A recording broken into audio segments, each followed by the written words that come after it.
Bonjour à tous, ici Nathalie Valentin du blog et de la page Je construis mon bonheur et aujourd'hui j'avais envie de répondre à la question comment faire les bons choix. Alors c'est sûr on pourra en parler pendant des heures, comment faire les bons choix, il y a tellement de critères, mais moi enfin voilà j'avais envie de, on va dire d'aborder trois points avec vous.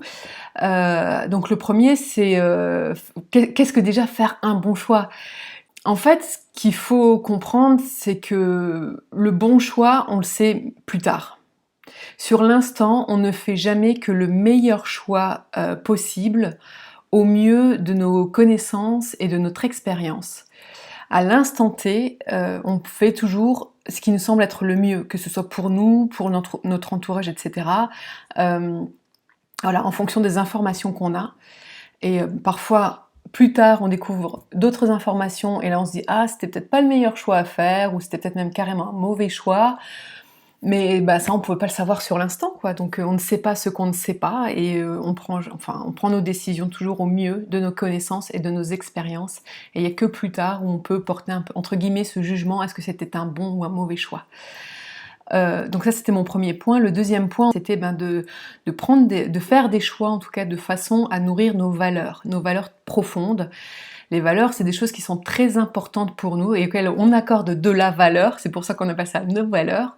Et du coup je vous mets en dessous un lien pour que vous puissiez aussi faire l'exercice vous-même, parce que parfois on dit mais moi je les connais mes valeurs. Ben, ouais mais des fois c'est un peu flou dans notre tête, donc ça vaut je pense vraiment le coup de faire l'exercice pendant, ça prend peut-être juste 15 minutes, c'est très rapide à faire, de lire en fait une liste de valeurs que je vous propose juste en dessous.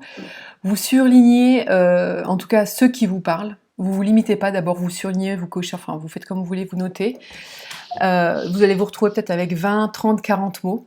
Et après, parmi ces 20, 30, 40 mots, vous vous demandez, et si je ne devais retenir qu'une seule chose, j'ai le droit d'en retenir que un sur ma shortlist, qu'est-ce que je retiens comme valeur? Vraiment, j'imagine pas le monde sans ça, qu'est-ce que c'est? Et là, vous aurez votre première valeur, et ensuite vous vous demandez, et si je ne devais en retenir que deux, qu'est-ce que ce serait? Là, vous avez votre deuxième valeur, et ainsi de suite, jusqu'à vous faire une liste de 7 à 10 valeurs grand max. Et ça, vous les notez genre sur un post-it, vous les affichez, je sais pas, sur votre bureau, dans votre salle de bain, où vous voulez, et vous l'apprenez par cœur. Et c'est vraiment important de le connaître par cœur, parce que ensuite, justement, ça va vous aider à faire des choix, et les meilleurs possibles, en tout cas à l'instant T. Ça va être de vérifier, ben, est-ce que le choix que je m'apprête à faire, est-ce que ça nourrit mes valeurs? Alors ça peut pas forcément nourrir toutes les valeurs ensemble, pas forcément non plus à 100%. Quand vous avez des décisions à prendre, des choses qui vont vous prendre du temps dans votre vie, auxquelles vous allez consacrer du temps et de l'énergie, vérifiez si ça nourrit vos valeurs. Et en fait, le fait de nourrir et d'incarner nos valeurs, c'est vraiment quelque chose qui nous épanouit, qui fait qu'on se sent vraiment bien, ça nous gonfle la poitrine, on ressent de la fierté, de la joie, de la gratitude, de l'amour, vraiment plein d'émotions positives. Donc c'est vraiment important d'incarner ces valeurs justement, ça nous donne de l'énergie et et c'est aussi ce qui sur le long terme nous donne de l'équilibre, renforce notre confiance en nous, l'amour de soi, fait qu'on est heureux quoi en fait tout simplement. Donc c'est vraiment important régulièrement de se demander en quoi ce que je fais en ce moment nourrit mes valeurs, qu'est-ce que je pourrais faire pour nourrir et incarner un peu plus mes valeurs, mais vraiment d'être là-dessus. Et la première étape c'est de connaître ces valeurs et vraiment de les lister, mais vraiment de faire cet exercice intellectuel et pas de se contenter de dire ouais mais je les connais mes valeurs dans les grandes lignes. Non, vraiment faites l'exercice, ça va vraiment vous aider à faire les bons choix.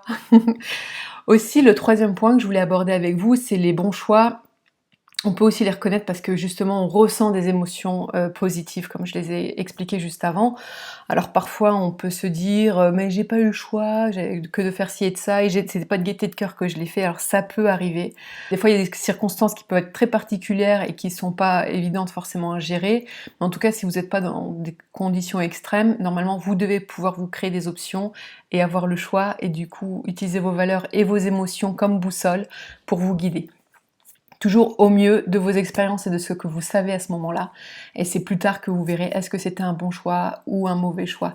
Si plus tard vous pensez que vous avez peut-être fait un mauvais choix, positivez parce que normalement si c'était pas entre guillemets le bon choix, vous avez dû apprendre quelque chose, vous avez dû grandir, vous avez peut-être appris des choses sur vous, enfin voilà, normalement il y a quand même des apprentissages, si jamais vraiment vous êtes là à dire non, non, vraiment j'ai pas fait le bon choix, rappelez-vous que vous avez fait de votre mieux à ce moment-là et que ça vous a, même si ça n'a pas apporté ce que vous auriez aimé, vous avez au moins appris quelque chose. Donc regardez aussi ce que vous avez appris dans les situations désagréables qui découlaient de choix qui finalement ne se sont pas révélés être les bons. Un dernier point que je voulais évoquer avec vous, en tout cas faire des choix en fonction de cette très bonne boussole que sont vos valeurs et vos émotions, ça vous aide aussi à être au clair avec vous-même. Et être au clair avec soi-même, c'est ultra important pour ensuite être au clair avec les autres et avoir des relations les plus épanouissantes possibles. Tout ça, ça va aussi vous aider du coup à poser vos limites, à dire non, à dire ce que vous voulez dans la vie et ça, vraiment c'est très très utile aussi dans vos relations. Je fais le lien aussi avec les relations parce qu'en ce moment je propose un programme d'accompagnement à ce sujet, justement pour vous épanouir dans vos relations. Je vous mets aussi le lien en dessous de cette vidéo si cela vous intéresse. Si cette vidéo vous est utile, partagez-la et taguez des amis. Merci, bye bye.